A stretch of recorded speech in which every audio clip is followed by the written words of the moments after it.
Hi guys, so I thought that I'd start a new series where I show you how to make miniature houses. So I already started one, but I mainly just did the props. So I'm gonna start showing you some of my processes. So let's see, it's this miniature house right here. And so far, the only non-prop that we have is this. So let's get on to the next step. It seems I'm just making a few pieces down here. Okay, so it called for G26, so this is just a paper piece, and then A6. So first, I definitely gotta cut the piece, so give me a second to do that.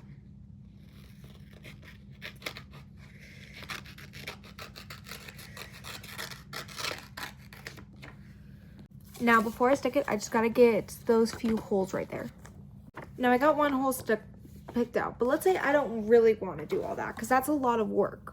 Well, what you can do is you can just stick it on, glue it on, and then cut the holes out. So I'll go glue this real quick, and then I'll show you.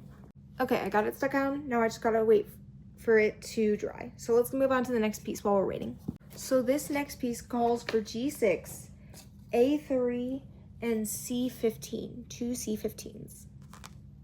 First, obviously, I cut out the paper piece. The only thing about this one is that it has white pieces that it doesn't want you to cut. So make sure that you look carefully at the instructions because it does tend to show that. So now we just glue this on.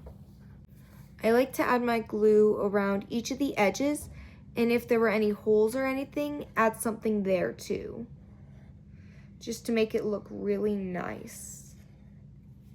And then I just stick it on. Get it into place, like how you would with papers, and then just flatten it down, and there you go. Now for the final step, I have to add these two pieces right to here. A dot of glue for each piece. Make sure that they're pretty good sizes too, like not super big dots, but good enough that it'll actually stick. And try to get your pieces as symmetrical as possible. And then I'll just leave that there to dry. Now it looks like my thing has mostly dried. So now what we're gonna do is we're gonna take the X-Acto knife and we're just gonna stick it in the hole. Make sure that you have an X-Acto knife on hand for this, because a lot of your pieces don't come with scissors or X-Acto knives, so make sure that you have both. And then that's it. There we go, all done. Happy crafting!